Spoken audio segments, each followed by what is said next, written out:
வெளியில் வந்தோடனே முதல்ல போகணுன்னு நினச்சது திருச்செந்தூர் முருகன் கோவிலுக்கு தான்.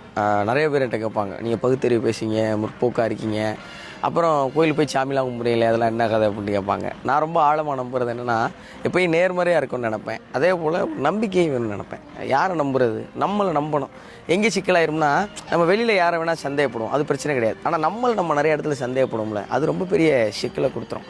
அதனால் நமக்கு மேலே ஏதோ ஒரு சக்தி இருக்குதுன்னு வச்சுக்கிறது. அது இயற்கையோ, பிரபஞ்சமோ, அம்மா அப்பாவோ, இல்லை ஏதோ ஒரு கடவுளின் பெயரால் ஏதோ ஒரு சின்ன நம்பிக்கையோ, அது இருக்கும்போது நம்ம இன்னும் ஊக்கமாக இருக்க முடியும், ஒரு விஷயத்தை ஆழமாக நம்ப முடியும். நம்புறதால இன்னும் வேகமாகவும் இன்னும் கடினமாகவும் உழைக்க முடியும்னு நான் நம்புவேன். அதனால் எல்லாருமே ஏதோ ஒரு நம்பிக்கையை வச்சுக்கோங்க. அது மறுபடியும் சொல்கிறேன், அது இயற்கையாக இருக்கலாம், பிரபஞ்சமாக இருக்கலாம், அம்மா அப்பாவாக இருக்கலாம், அல்லது ஏதோ ஒரு கடவுளாக இருக்கலாம். இதில் மதம் மற்ற எதுவுமே கணக்கு கிடையாது. ஒரே ஒரு விஷயந்தான் என்னென்னா, நம்மளை நம்ம ஆழமாக நம்பணும். இல்லைங்க, இந்த புற விஷயங்கள் எதுவுமே இல்லாமல் என்னால் நம்ப முடியும் அப்படின்னா, உங்களை மாதிரி வலிமையான ஆள் யாரும் கிடையாதுங்கிறது 100% உண்மை.